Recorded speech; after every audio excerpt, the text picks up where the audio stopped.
ఏ విధం చేత నేను దేవుని ఉన్నతమైన కృప ద్వారా మరందరం కూడా ఈ రీతిగా దాదాపుగా 36-7 దినాలు అయినట్టుగా ఉంది. చాలా సమీపానికి వచ్చేసాం. ఎట్టకేలకు బాగానే ప్రయాసపడ్డారు అందరు కూడా, ఎవరు కూడా ఏమాత్రము అలసిపోకుండా.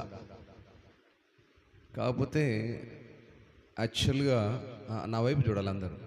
నేను ఇంకా అసలు ఏం చెప్పలే, మాట్లాడుతున్నానంటే నా వైపు చూడాలి. బైబిల్ తెరమన్నప్పుడు బైబిల్ తీయాలి, కళ్ళు మూసుకోమన్నప్పుడు, డాన్స్ ఏమన్నప్పుడు కదా. కాబట్టి మనం దేవుని సన్నిధిలో దేవుని మాటలను వినటానికి వచ్చాం కాబట్టి ఏం చేయాలంటే మనసు మరి సేవకుడు ఏం చెప్తున్నాడు అనే దాని మీద ఉంచాలి. అప్పుడేం చేస్తుందంటే అది మన హృదయంలో స్థిరపరచబడుతుంది. మరి ఎటకేలకు కష్టం చేతనో నష్టం చేతనో 40 రోజులను సమీపానికి వచ్చేసాం కదా, ఏ విధంగానైనాను. కాకపోతే గత సంవత్సరం కంటే సంతోషంగా అయితే అనిపించాల నాకైతే కదా. గత సంవత్సరము చాలా, ఈ సంవత్సరం కంటే కూడా బాగా జరిగింది. ఈ సంవత్సరము నాట్ బ్యాడ్. ఓకే, రైట్, మంచిది. మరి ఈరోజు మన వాక్య ధ్యానము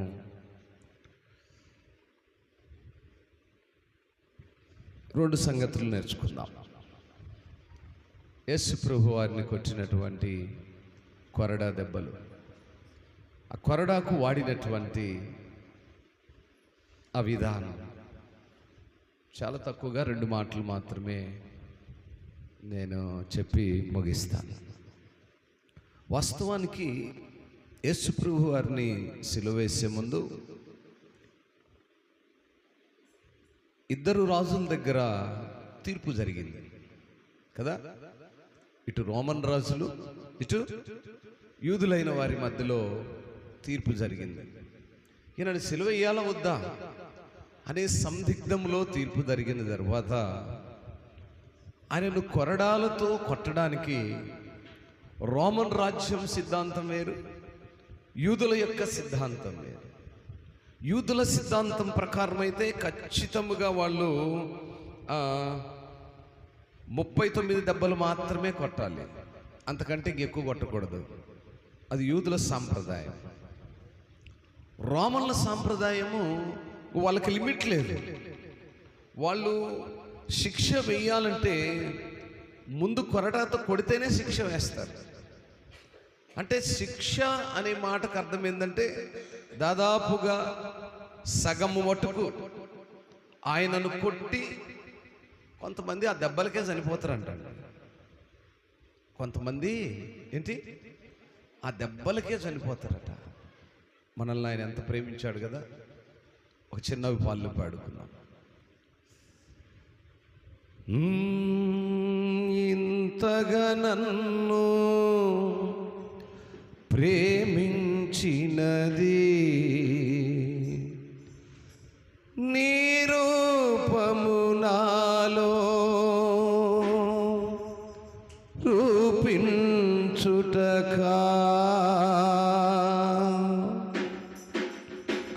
ఇంతగా నన్ను ప్రేమించినది నీ రూపము నాలో రూపించుటకా, ఇదియే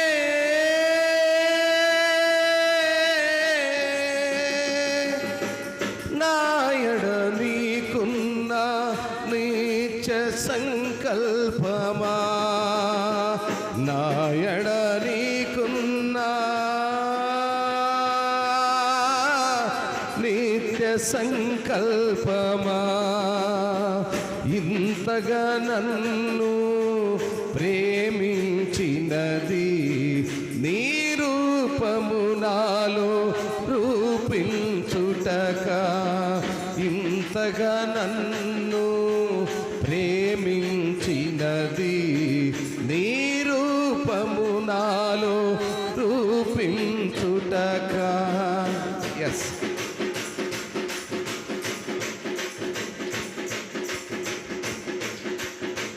శ్రమలలో సిలువలో నీ రూపు నలిగినదా, శ్రమలలో సిలువలో నీ రూపు నలిగినదా, శిలనైనా నన్ను నీ వలె మార్చుటకా. శ్రమలలో సిలువలో నీ రూపు నలిగినదా, శిలనైనా నన్ను నీ వలె మార్చుటకా. శిల్పకారుడా నా యేసయ్యా, మలచుచుంటివా నీ పోలికగా. శిల్పకారుడా నా యేసయ్యా,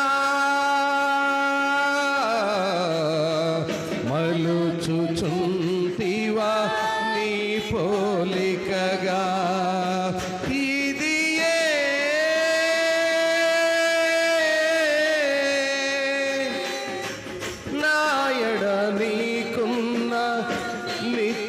సంకల్పమా. ఎస్ లార్డ్, నా ఎడ నీకున్నా నిత్య సంకల్పమా. ఇంతగా నన్ను ప్రేమించినది నీ రూపము నాలో రూపించుటకా. ఇంతగా నన్ను ప్రేమించినది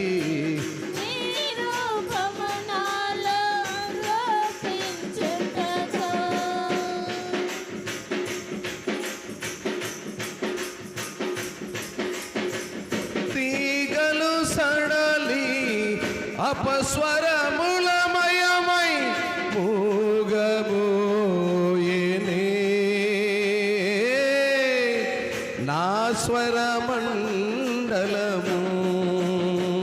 తీగలు సడలి అపస్వరములమయమై మూగబోయేనే,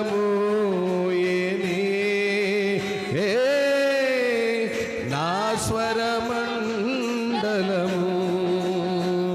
అమర జీవ స్వర కల్పనలు, అమర జీవ స్వర కల్పనలు నా అనువనున పలికించితివా. ఇదియే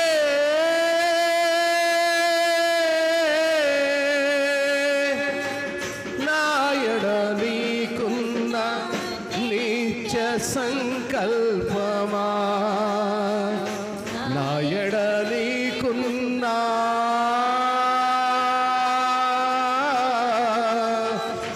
నిత్య సంకల్పమా.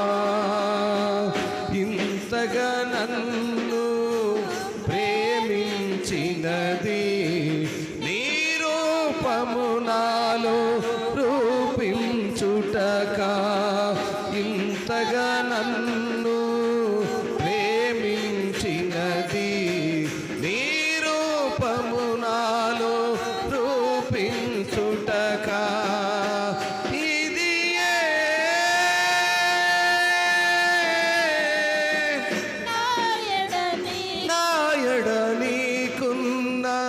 నిత్య సంకల్పమా. నా ఎడ నీకున్నా నిత్య సంకల్పమా. ఇంతగా నన్ను ప్రేమించినది నీ రూపము నాలో రూపించుటకా. హల్లెలూయా, హల్లెలూయా. దేవుని ఉన్నత కృప ఆయన మమ్మల్ని ఇంతగా ప్రేమించింది. దేని కొరకట? ఆయన రూపాన్ని, అబ్బా ఎంత మాట కదా, ఆయన అన్ని గాయాలను పొంది, అన్ని దెబ్బలను పొంది, ఏ పాపం లేకపోయినా ఆయన సిలువకు అప్పగించారు. ఆ సిలువకు అప్పగిస్తున్నటువంటి ఆ యూదుల రాజుకు కూడా అర్థమైపోయింది. ఆయన భార్య చెప్పిందంట, అయ్యా నువ్వు సిలువేస్తున్నావే, నువ్వు ఆయనకు తీర్పునిస్తున్నావే, ఆయన మామూలు మనిషి కాదయ్యా, ఆయన నీతిమంతుడు, ఆయన నీతిమంతుడు. ఆ నీతిమంతుని సిలువకు అప్పగిస్తున్నావే, ఆయనను కొట్టబోతున్నటువంటి కొరడా దెబ్బలు, ఆయన కొట్టేటువంటి ఆ విధానము ఎవరి కోసమయ్యా? ఆయన కొరడా దెబ్బలను కొట్టేటప్పుడు మరి రోమవారు కొరడాతో కొట్టడం అంటే నేరస్తుని దిగంబరిగా తయారు చేసి ఒక స్తంభానికి విరిచి కట్టి ఎత్తు తక్కువగా ఉన్న ఒక కొయ్య మీద ఆయన ఏం చేస్తారు, ఆ చిన్న కొయ్యకి ఒక పిడిలాగా తయారు చేసి దానికి అంటే కొరడాను తయారు చేసే విధానం, దానికి అనేక వార్లు అమర్చి ఆ వార్లు కలిగి ఆ చివరనటువంటి ఆ చర్మపు వార్లతో వాటి చివర ఇనుప ముక్క లేకపోతే ఎముక ముళ్ళు కడతారట. దేనికి? కొరడాకు. ఆ కొరడాతో కొట్టినప్పుడు ఆ శరీరంలో ఆ కొరడాతో కొట్టినటువంటి ఆ ఎముక ముళ్ళు కనీసం ఒక 2 ఇంచెస్ ఉంటుందట. 2 feet 2 inches అంటే 2 అంగుళాలు. 2 అంగుళాలు లోతు కలిగినటువంటి ఆ ఎముక ముళ్ళును ఆ కొరడా అంచులో చివర్లో కడతారట. అటువంటి కొరడాను తయారు చేసి అది అలా కొట్టినప్పుడు అది ఎప్పుడైతే కొట్టారో ఆ గాయం తగిలిన స్థలములో ఉన్నటువంటి కండరములతో సహా బయటికి లాక్కొస్తుందట, ఈడ్చుకొస్తుందట, రక్తనాళాలతో సహా బయటకు వస్తాయట.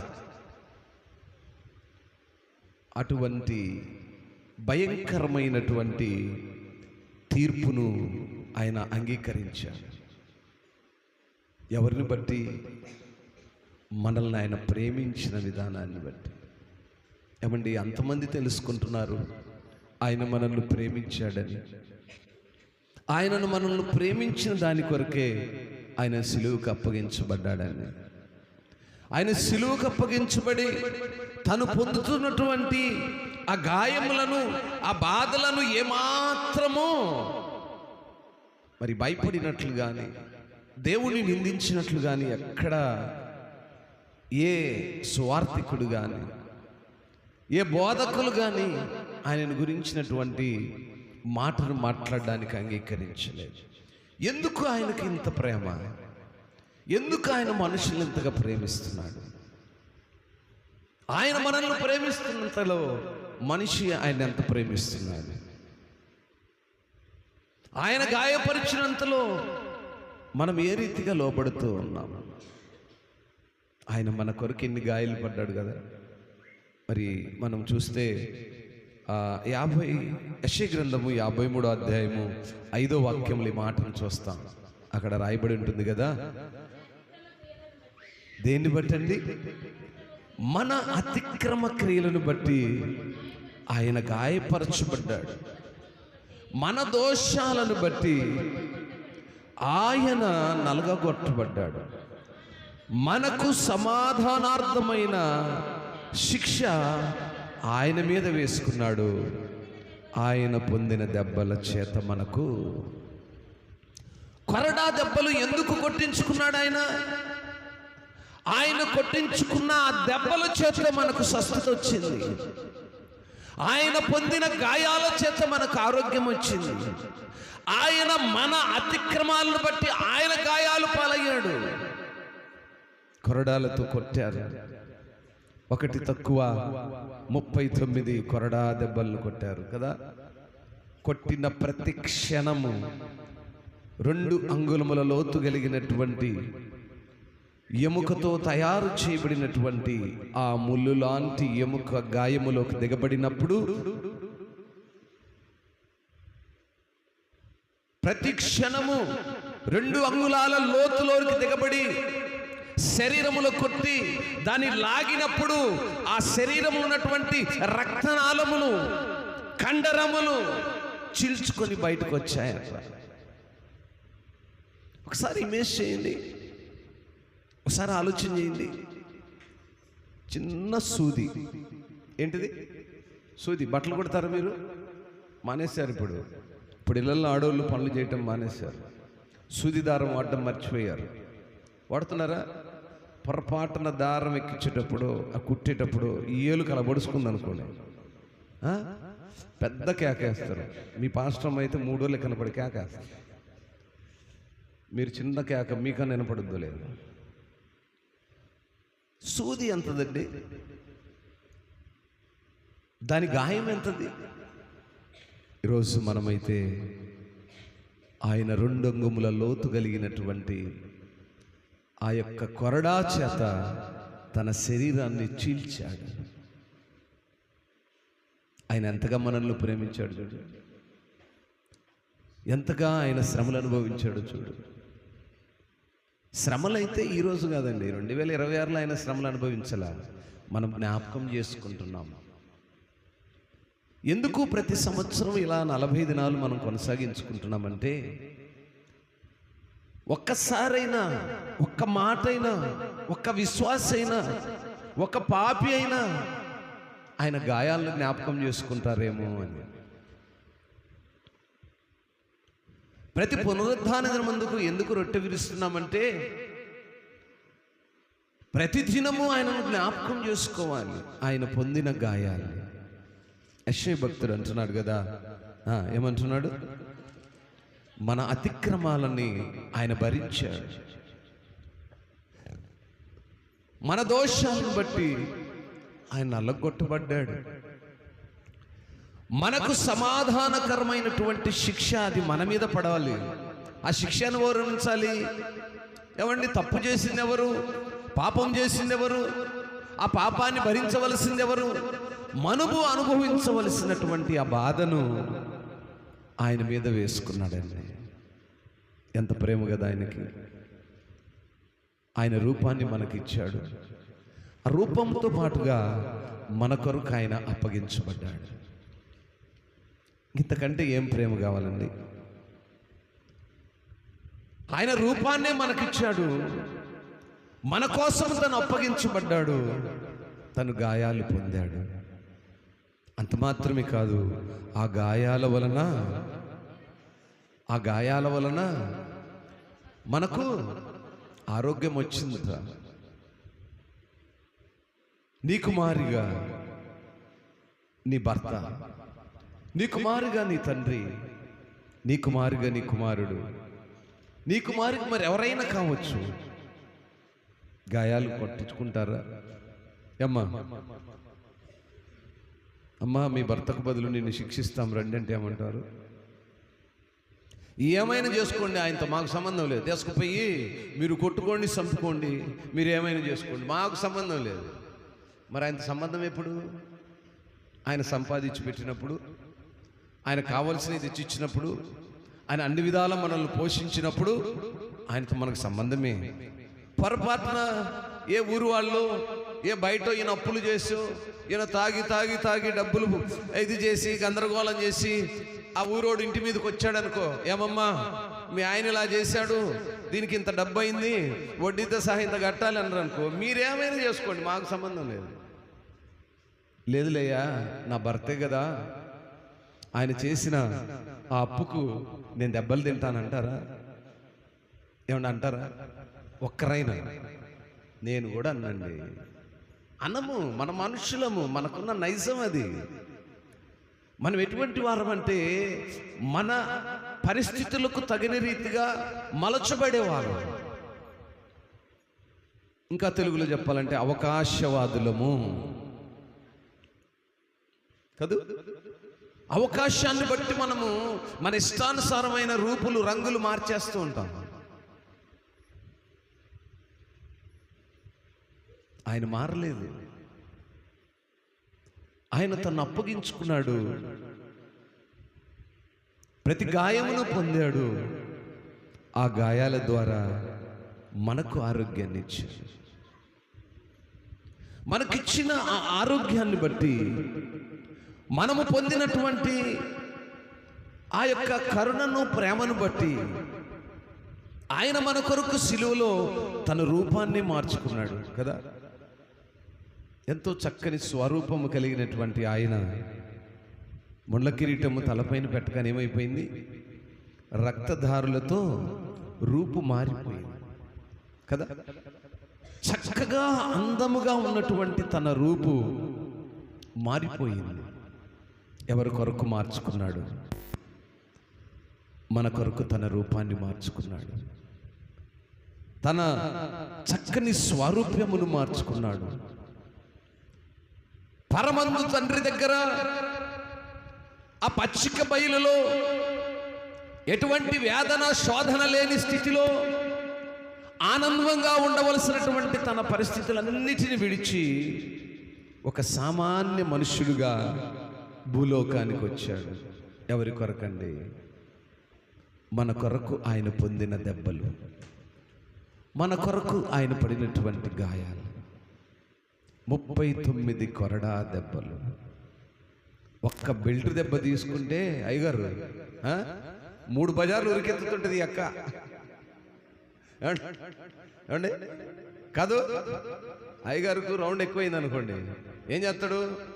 ఇంకా బెల్ట్ తీసుకొని ఉరికేయడం మొదలు పెడతాడు. 3 బజార్లు తిరుగుతుంటది అక్క. ఆ బజార్కి ఈ బజార్కి, ఏ ఇంట్లో దొరబడితే ఆ ఇంట్లో, ఏ బయటికి రా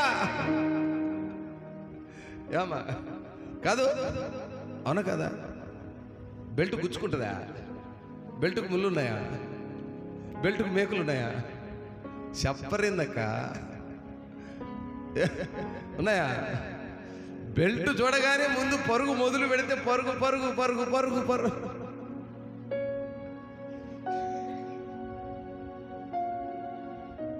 రెండు అంగుళాలు లోతు కలిగినటువంటి మేకు లాంటి ఎముక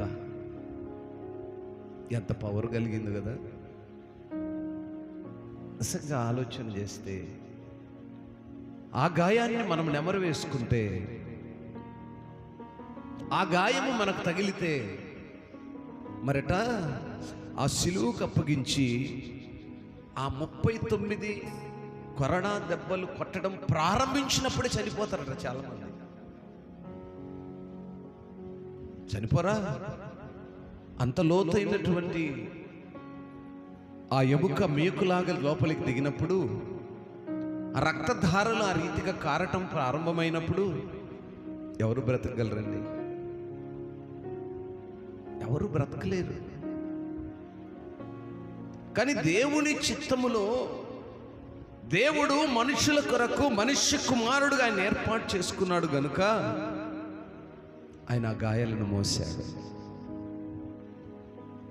ఆయన రూపాన్ని మార్చుకున్నాడు. తన రక్తాన్ని చిందించుటకు ఏమాత్రము వెనుక తీయలేదు.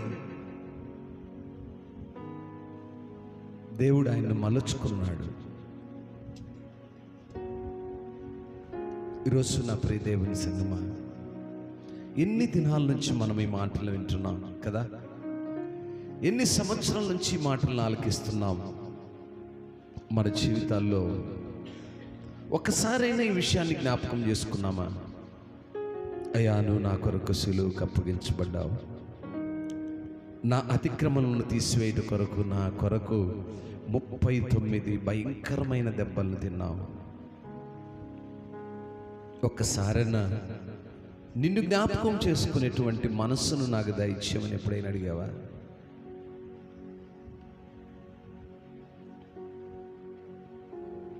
ఎప్పుడైనా అడగటానికి ప్రయత్నించావా? ఒక్కసారైనా అయ్యా, నీవు పొందినటువంటి ఆ గాయాలు నేను జ్ఞాపకం చేసుకుంటున్నప్పుడు నా హృదయ అంతరంగంలో నుంచి భయం పుడుతుందయ్యా. దావీదు అన్నాడు, అయ్యా, నువ్వు నన్ను కలుగజేసినందుకే భయం పుడుతుందయ్యా. అసలు నన్ను ఎలా తయారు చేసావయ్యా? నేను ఎప్పుడు చెప్తూనే ఉంటాను, మనల్ని ఆయన తయారు చేసుకున్న విధానాన్ని జ్ఞాపకం చేసుకోండి. అందుకే అప్పుడప్పుడు ఈ మధ్యకాలంలో మీరు చూస్తున్నారు లేరు, ఫోన్లో అంటే మీ అన్ని వేరు ఉంటాయిలే, నా ఫోన్లో వస్తుంటాయి ఎక్కువ బైబిల్ స్క్రిప్చర్స్ వస్తుంటాయి, బైబిల్కి సంబంధించినవి. అంతకుముందు అయితే మనము పాఠశాలలోనే చూసేవాళ్ళం. ఏంటివి? మన స్కిన్ అంతా తీసేసి ఓన్లీ ఆ స్కెల్టన్ ఒకటి పెట్టినప్పుడు ఓన్లీ బోన్సే కనపడేవి. మన బైబిల్ స్క్రిప్చర్స్ ఇప్పుడు మన వాళ్ళు పెడుతున్నవి దానికి రియల్గా తగులుకునున్న ప్రతి వైన్ కూడా పెడుతున్నారు, ప్రతి నరము. ఆ నరము యొక్క పని ఎక్కడి నుంచి ఎక్కడికి వెళ్తుంది అది చూసినప్పుడు నాకు సంగతి గుర్తొచ్చింది.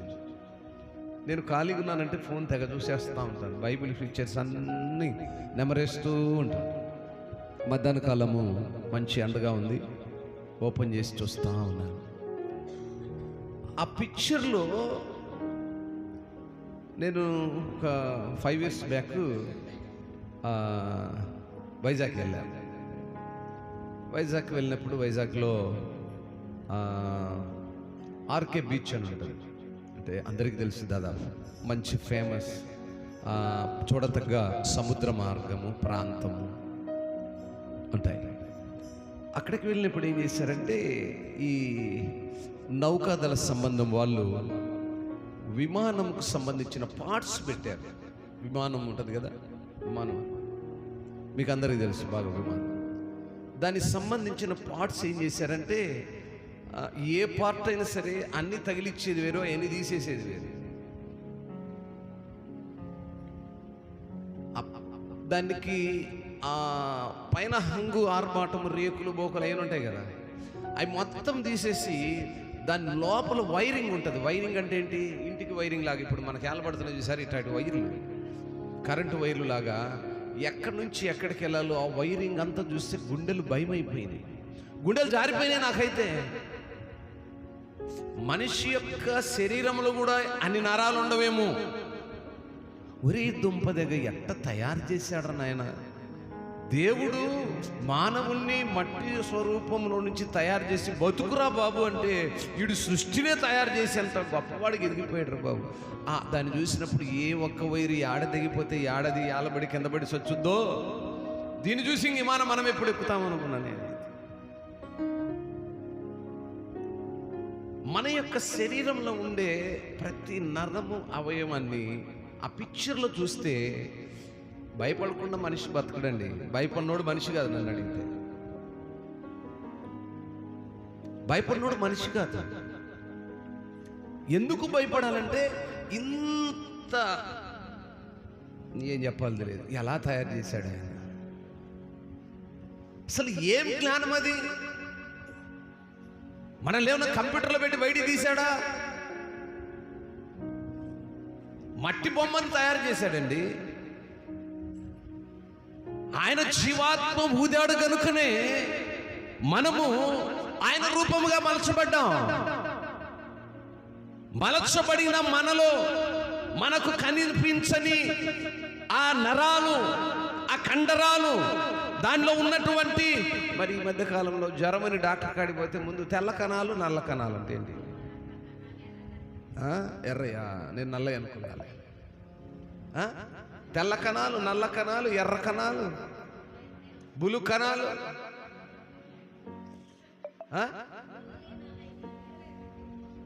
తెలుసునా? జ్వరం వస్తే చాలు ఆ ముందు రక్త పరీక్షలో కణాలు చెక్ చేసుకురా.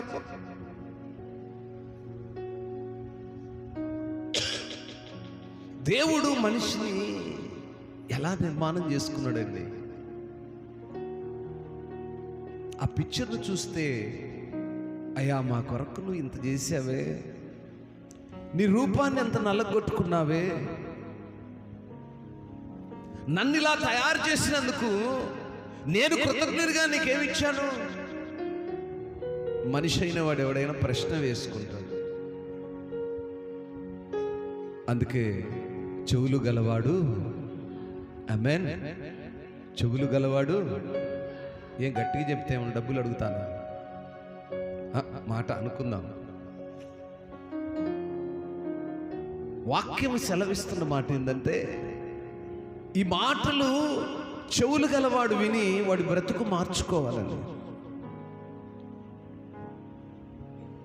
ఆయన మనల్ని తయారు చేసిన రూపము, మన కొరకు ఆయన సిలువై పడినటువంటి ఆ గాయాలు ఎప్పుడైనా జ్ఞాపకం చేసుకున్నావా? ఎవరి కొరకు ఆయన గాయాలు పాలయ్యాడు, ఎవరి కొరకు ఆయన అప్పగించబడ్డాడు? ఒక మాట చదువుకొని ప్రార్థన చేసుకుందాం. మొదటి పేతురు పత్రిక, పేతురుకు రాసిన మొదటి పత్రిక 2వ అధ్యాయము 24వ వాక్యం.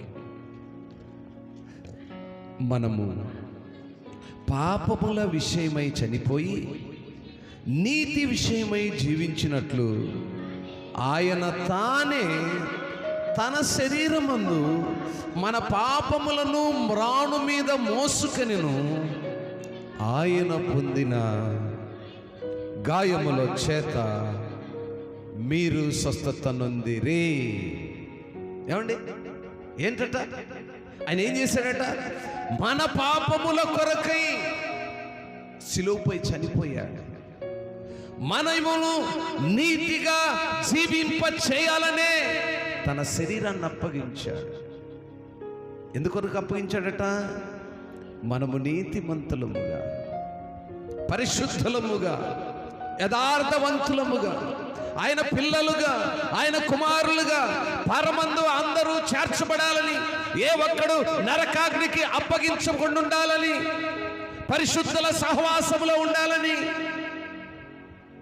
మన కొరకు ఆయన తన యొక్క శరీరమును మాత్రమే కాకుండా మన కొరకు ఆయన చనిపోయి మన పాపాలను శిలువ మీద మోసాడండి. మరి ఎప్పుడైనా జ్ఞాపకం ఎందుకు చేసుకోరు? ఎవరిని కదిలిచ్చినా, చాలామందిని నేను ఈ మధ్యకాలంలో అప్పుడప్పుడు కదిలిస్తూ ఉంటాను, మామూలుగా సహజంగా. అరే, ఎవడికి పడితే వాడు ఏం మాట్లాడేస్తున్నారంటే, ఏముందిలేండి దేవుడు, ఏముందిలేండి ఎవరికి పడితే వాళ్ళు. మరి నాకు ఇంకా ఆర్గ్యుమెంట్ మానేస్తున్నాను, ఒక మాటతో చెప్పాలంటే. ఎందుకంటే కోపం వచ్చి ఏమేమో మాట్లాడాలనేస్తున్నాను, ఏమేమో మాట్లాడేస్తామని భయం అయిపోయి మాట్లాడడం మానేస్తున్నాను. పనికి మాలిన మాటలు మాట్లాడేస్తుంటారు. ఏముందిలేండి దేవుడు, ఏముందిలేండి. ఇక పిచ్చి కలిగిన ప్రజలు ఉన్నారు, వాళ్ళ మాటలకైతే ఇంకా కొదువే ఉండదు. లోపల ఒక పిచ్చి నడుస్తుంది బయట సమాజంలో. ఆ పిచ్చి కలిగినోడు మాట్లాడే మాటలు పిచ్చి మాటలే. ఆడు ఏం మాట్లాడేస్తుంటాడంటే అటువంటి వాడితో మాట్లాడకూడదని మాత్రం నేర్చుకున్నాను నేను. ఏముంది అంత మోసము, ఏముంది?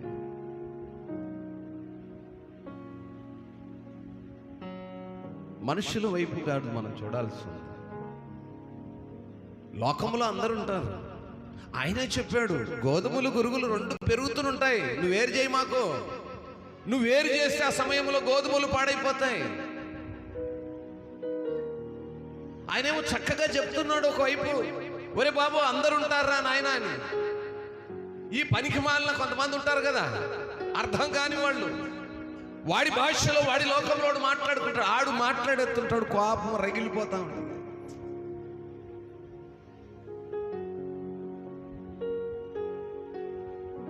అరే క్షుణ్ణంగా చదువురా నాయన, బైబిల్ చదువు. ఒక్కొక్క మాటలో ఉన్న అర్థాన్ని గ్రహించే ప్రయత్నం చేయి, అప్పుడు అర్థమవుతుంది. ఏదో పట్టుకొని ఆడు తప్పుడోడంటే ఆడితో పాటు మంచోడు కూడా ఉన్నాడు రా బాబు, నడలేడా? ఏమండి, గోధుమలు ఉన్నాయి ఇక్కడ, ఉన్నాయా అక్కడ గోధుమలు? గోధుమతో పాటు గురుగులు కూడా ఉన్నాయి. ఇప్పుడు నేను వేరు చేస్తాను, కుదురుతుందా? ఏమైందంటే అప్పుడు గోధుమలు చచ్చిపోతాయట. అందుకని అన్నాడు, బాయ్ నువ్వు ఆ పని చేయొద్దు, నువ్వు పని చేయొద్దు. నేను చెప్పింది నువ్వు చెప్పు వాళ్ళకి. నేను ఎందుకు వచ్చానో చెప్పు, ఏమై ఉన్నానో చెప్పు, ఎలా ఉండాలో చెప్పు, ఎలా బ్రతకాలో చెప్పు, ఎలా నేర్చుకోవాలో చెప్పు. ఎలా వాళ్ళు నేర్చుకోలేక వెనుకబడిపోయారో ముందుకు తీసుకొచ్చాయి, అంతవరకే. That is servant of God. దేవుని సేవకుడు చేయవలసిన పని. ఒక్కొక్కరు మాట్లాడేస్తుంటారండి సంఘాల్లో విశ్వాసులు కూడా. ఆమె అలా ఉండకూడదు చెప్పు, నువ్వు ఈమె ఇలా పాడకూడదు చెప్పు, ఆమె అది చేయకూడదు చెప్పు, ఈమె చేస్తుంది తప్పు నువ్వు చెప్పవేంది పాస్టర్, ఆమె తప్పుడుదని చెప్పు. ఏమండి, దేవుడు నాకు చెప్పాడా? ఆయన నాకేం చెప్పాడు? నువ్వు వేరు చేయొద్దురా బాబు, నువ్వు తీర్పు తెరచొద్దురా నాయనా, నేను చెప్పింది మాత్రం వాళ్ళకి చెప్పిరా, వాళ్ళ సంగతి నేను చూసుకుంటా. ఈరోజు ఆయన సిలువుపై గాయాలు పొందింది ఎవరి కోసమండి? మనుషుల రూపాన్ని మనకు దయచేసి మన రూపుగా ఆయన నిర్మాణం చేసుకొని పరమును విడిచి మనుష్య కుమారుడిగా ఈ లోకానికి వచ్చి ఆయన పొందిన గాయాల చేత మనకు ఎందుకు తెలుసుకోలేకపోతున్నాడు మనిషి?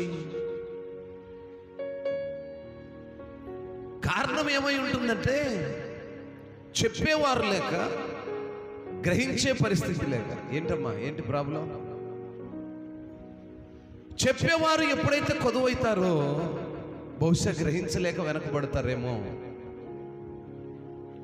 గ్రహించలేక వెనకబడుతున్న వారిని బట్టి గ్రహించే మనస్సు కలగాలి అంటే చెప్పేవాడు సరైన వాడు కావాలి కదా. కొన్నిసార్లు తెలుసుకోలేని లోపం. తప్పు కావలసి ఎవరు చేయరండి.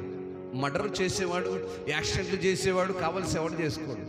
ఇప్పుడు రాత్రికాలం మేము ఇక్కడికి వచ్చామా, కోటం అయిపోయిందా, చక్కగా బయలుదేరి వెళ్తున్నాము. ఇక్కడ నుంచి నవోదయ స్కూల్ దగ్గర పోయేసరికి కారు ఆగిపోయింది, మరలా టైర్ పంచర్ అయిపోయింది, మళ్ళీ స్టెప్పింగ్ టైర్ వేస్తే అది కూడా పాడైపోయింది. ఇక వెళ్ళటానికి మార్గం లేదు. అప్పటికే 11:30 గంటలు అయిపోయింది. ఎదురు చూస్తూ ఉన్నాం ఏంటి పరిస్థితి అని. దేవుడు ఎవరొకరిని పంపిస్తాడు కదా, పంపించాడు. కొంచెం ఆలస్యమైంది. ఎవరికి తెలుసు మనమేంటో, మన పరిస్థితి ఎవరికి తెలుసు?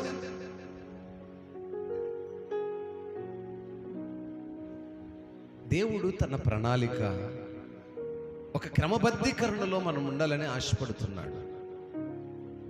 మనం గ్రహించలేక మార్గాలు తప్పుతూ ఉన్నాం. మన ప్రయాణంలో ఎన్నో ఒడిదుడుకులను మనం భరించవలసిన వారముగా ఉంటాం.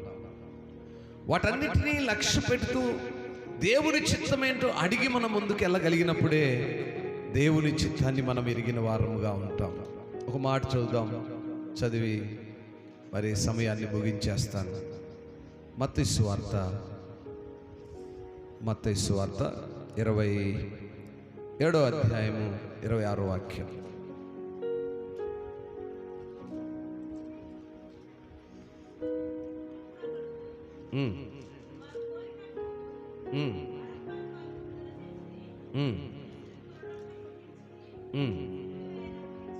చాలు.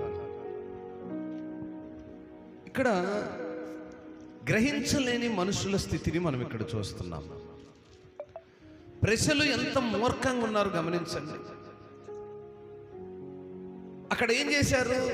దుర్మార్గుడైనటువంటి ఎవరిని విడుదల చేయమన్నారు? బరబ్బాను కోరుకున్నారు. నీతిమంతుడని తెలుసు. ఈరోజు బయట ప్రపంచంలో కూడా ఇదే నడుస్తుందండి. దీన్నే రాజకీయము అంటారు. తెలుసా మీకు? అడు మంచోడని తెలుసు, కానీ మనతో ఉన్న పరిస్థితులు ఆండే గెలిపియాలి. మనం పరిస్థితులు మారుస్తున్నాయి. ప్రజలు స్వతహాగా వారి సొంత నిర్ణయాలను తీసుకోవట్లేదు, పరిస్థితులకు లోబడుతున్నారు తప్ప యథార్థతను తెలిసినప్పటికీ యథార్థంగా బ్రతకలేకపోతున్నారు. బరబ్బా అనేవాడెవడు? దొంగ. అది అందరికీ తెలిసిన సత్యమేగా కదా. ఆయనను వాడిని విడుదల చేయండి అడిగింది ఎవరు? ఈ ప్రజలే. సిలువకు అప్పగించబడినటువంటి ఈ ప్రజలే. ఆయన నీతిమంతుడు, యథార్థవంతుడు అని తెలిసినప్పటికీ ఆయనను సిలువకు అప్పగించమని కేకలు వేసిన ఈ ప్రజలే. ఈరోజు మనుషులు కూడా నీతి ఏదో, న్యాయం ఏదో, యథార్థత ఏదో, దేవుడేంటో తెలుసు. కానీ వారికున్న ఇచ్చల ప్రకారం బతకాలంటే బరబ్బా లాంటి వాడు రాజ్యాన్ని అలాలి. బరబ్బా లాంటి వాడి నాయకత్వంలో మనం ఉంటే ఇంకా మనకేం అడ్డుండదు, అదుపుండదు, ఆపుండదు, ఏ ఆక్షేపణలు ఉండవు. మన ఇష్టానుసారంగా మనం బ్రతకొచ్చు. అదే నీతిమంతుడితో ఉంటే కండిషన్స్ ఉంటాయి. నీతిమంతుడికి కొన్ని కండిషన్లు ఉంటాయి. తప్పును ఖండిస్తాడు, నీతి న్యాయముల ప్రకారం బ్రతకాలంటాడు. అది మనుషులు అంగీకరిస్తారా? అంగీకరించరు. గనుకనే బరబ్బాను విడుదల చేయమన్నారు. యేసు ప్రభువును సిలువకు అప్పగించారు. ఈరోజు నా ప్రియ దేవుని సంగమా, మనమేమై ఉన్నాము? బరబ్బాను విడుదల చేయమనేటువంటి ప్రజలుగా ఉన్నామా? ఆయన పొందిన 39 గాయాలను జ్ఞాపకం చేసుకుంటున్నామా? ఈరోజు ఒకసారి ఆలోచించి, ఒక్కసారి కళ్ళు మూసి మనపూర్వకంగా ఒకసారి ఆలోచించి, ఒకసారి మనపూర్వకంగా ఆలోచించి, అయ్యా నీ సన్నిధానంలో మేము వింటున్నాము, అనేక సంవత్సరాలుగా వింటున్నాము, అనేక దినాలుగా వింటున్నాము. మా వయస్సు తరిగిపోతుంది, మా పితరులు మరణించారు, మా పిల్లలు పెద్దవాళ్ళు అయిపోతున్నారు. ఈ సిలువను గురించినటువంటి స్వార్థను మేము వింటున్నాము. నీవు 39 కొరడా దెబ్బలను తిన్నావని మేము వింటున్నాము. కానీ అది కొట్టిన విధానము, ఆ జరిగిన విధానము, ఆ నీతి న్యాయములు ఏ రీతిగా ఉన్నాయో మేము ఎప్పుడు ఆలకించలేదయ్యా. ఈరోజు ఆలకించాలనుకుంటున్నాము. ఈరోజు నాతో సూటిగా చెప్పావయ్యా. నీవు పొందిన గాయపు లోతు, ఆ గాయము కలిగినప్పుడు నీ యొక్క శరీరము చేల్చబడిన విధానము, ఆ శరీరము చేల్చబడే క్షణములో ఆ రక్తనాళములు బయటకు వచ్చిన విధానము,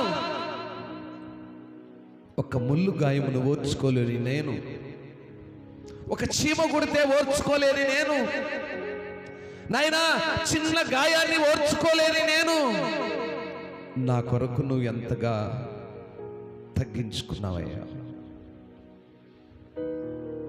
నన్ను నీతిమంతుని చేయాలని, నన్ను యథార్థవంతునిగా ఉంచాలని, నేను చేసిన పాపాలకు ప్రతిగా 39 గాయాలను పొందావే. ప్రతి గాయము 2 అంగుళముల లోతు కలిగినటువంటి ఎముకతో తయారు చేసినటువంటి నరములతో కట్టబడినటువంటి కొరడా చేత దెబ్బలు తిన్నావే. నా కొరకు నువ్వు పొందిన గాయాలు, నా కొరకు నువ్వు పొందినటువంటి దెబ్బలు, నాయనా నీవు నీతిమంతుడు ఎరిగినప్పటికీ దుర్మార్గులమైన మేము, దుష్టులమైన మేము, బరబ్బా లాంటి నాయకత్వంలో, బరబ్బా లాంటి ప్రజలతో చేరి, నీతిమంతులను మేము ఒక అనీతిమంతుడితో సహవాసంలో చేరి నిన్ను సిలువకు అప్పగించామయ్యా. ఎస్ లార్డ్, ఈరోజు మేము జ్ఞాపకం చేసుకుంటున్నాము. నాయనా ఈరోజు సూటిగా నువ్వు నాతో మాట్లాడావు. వివరముగా నువ్వు పొందిన గాయాలను మేము నాయనా నీ లేఖనాల ద్వారా చూస్తున్నాము. మా అతిక్రమాల కొరకై, మాకు రావలసిన ఆరోగ్యాల కొరకై, పాపపు బ్రతుకులో మేము బ్రతికి నిన్ను సిలువకు అప్పగించిన విధానము కొరకై నువ్వు పొందిన గాయాలను జ్ఞాపకం చేసుకుంటున్నా. ఎంత ప్రేమయ్యా, నువ్వు ఎంత ప్రేమిస్తున్నావయ్యా. నీ ప్రేమ వర్ణాతీతం. ఈ భూమిపై సజీవులంగా మేముండగానే నీ ప్రేమను ఎరిగి మరణించే పిల్లలుగా లేవనెత్తండి. అనేక మంది ప్రజలు ప్రభువా సత్యాన్ని ఎరుగక, సత్య సువార్తలు ఉన్నటువంటి బోధన ఎరుగక అవహేళనగా మాట్లాడుతున్నటువంటి అనేక ప్రజలను చూసి మేము రోధిస్తున్నామయ్యా. నీ సత్య సువార్త అనేక మందికి అందించబడాలి నాయనా. పరిశుద్ధ గ్రంథములో రాయబడినటువంటి శ్రేష్టమైన సంగతులను విరివిగా గ్రహించే మనసు ప్రతి ఒక్కరికి దయచేయ. నీ పిల్లలైన వారు బరబ్బా గ్రూపులో చేరుతున్నారు. నీ పిల్లలైన వారు బరబ్బాను వెంబడిస్తున్నారు. నీ పిల్లలైన వారు నిన్ను కలిగి ఉన్నట్లే ఉంటున్నారు, కానీ నీకు ప్రక్క బల్లెపు పోటు పొడుస్తున్నారయ్యా. నిన్ను ఎరిగినట్లే ఉంటున్నారు, కానీ బరబ్బా సహవాసాన్ని విడవలేకపోతున్నారయ్యా. ఇదిగో లేఖనాలు సెలవిస్తున్నాయి. బరబ్బా దొంగ, దుష్టుడు, అనీతిమంతుడని తెలిసినప్పటికీ, నీతిమంతుడు అయిన నిన్ను ఎరిగినప్పటికీ లోకంలో ఉన్న ఇచ్చల చేత, లోకంలో ఉన్నటువంటి దుష్ట సాంగత్యము చేత నిన్ను సిలువకు అప్పగించిన మా ఆమె అనీతిని మేము ఎరిగేటువంటి కృపలో మమ్మల్ని చేయాలి. ఒక్క నిమిషము మీ హృదయాలను తెరవండి. ఒక నిమిషం అవునునైనా. నీ వాక్యం సెలవిస్తున్నది సత్యమయ్యా. మేము ఎరిగినను ఎరగని వారి వలె ఉంటున్నామయ్యా. మేము గ్రహించను గ్రహింపు లేని వారి వలె ఉంటున్నామయ్యా. నీవు పొందిన గాయాలు నాయనా, ఆ గాయాలు తగిలిన విధానం, అందులో నుంచి కారిన రక్తం, దాని కొరకు నాయన దుర్మార్గులు వాడినటువంటి కొరడాను తయారు చేసిన విధానము మేము జ్ఞాపకం చేసుకుంటున్నప్పుడు మా హృదయం తండ్రి ఎంతో కలవరంతో ఉందయ్యా. నాయన, నువ్వు పొందిన గాయాలను జ్ఞాపకం చేసుకుంటున్నప్పుడు మమ్మల్ని ఎంత ప్రేమించావో మేము ఎరుగుతున్నామయ్యా. మా పైన నీకు ఎంత జాలి ఉందో, మా పైన మీరు ఎంత కరుణ చూపిస్తున్నారో, నీ ప్రేమను రుచి చూడని నాయనా, గురుగుల వలె ఈ లోకంలో నివసిస్తున్న నీ పిల్లల్ని మీరు జ్ఞాపకం చేసుకోండి. ఈ రాత్రి నాతో మాతో మీరు మాట్లాడిన సంగతులను మరొకసారి మేము నెమరు వేసుకుని మా జీవితములను మార్చుకుని, బ్రతుకులను మార్చుకొని, నువ్వు రానున్న దినములో నీ కొరకు ఎదురు చూసే కృపలో ఉంచయ్యా. ఈ సిలువ ధ్యానాలు నాయన జ్ఞాపకం చేసుకుంటున్నటువంటి నీవు పొందిన ప్రతి గాయాన్ని మేము నెమరు వేసుకుంటున్నామయ్యా. నిన్ను జ్ఞాపకం చేసుకోలేని, నీ గాయాలను గురించి తెలుసుకోలేని, తెలుసుకున్నను మూర్ఖత్వములు నడుస్తున్నటువంటి బరబ్బా సంఘాలను, బరబ్బా ప్రజలను, బరబ్బా సహవాసాలను నీ వైపు మార్చబడి నీ మాటలను అంగీకరించే కృపలో ఎత్తిపట్టమని ఈ మాటల ద్వారా మమ్మల్ని బలపరిచి స్థిరపరిచి శ్రేష్టమైనటువంటి ఉపదేశాన్ని మాకు అందించినందుకై మీకే ఘనత, మహిమ, ప్రభావం ఆరోపిస్తూ మా ప్రియుడు, మా రక్షకుడు యేసే ఘనమైన నామములో ప్రార్థించి మనవులన్నీ అడిగి వేడుకొని పొందుకొని ఉన్నాము తండ్రి. త్రియేక దేవుని కృప చేరివచ్చిన సంగమునకు సకల పరిశుద్ధుల్లో ఈ మాటలు చెవులు విన్నవారు విని గ్రహించుదురు గాక అని మీరు సెలవిచ్చిన మాటలకును ఇప్పుడు ఎల్లప్పుడూ సదాకాలము మీ కృపతోడై నడిపించును గాక. ఆమేన్.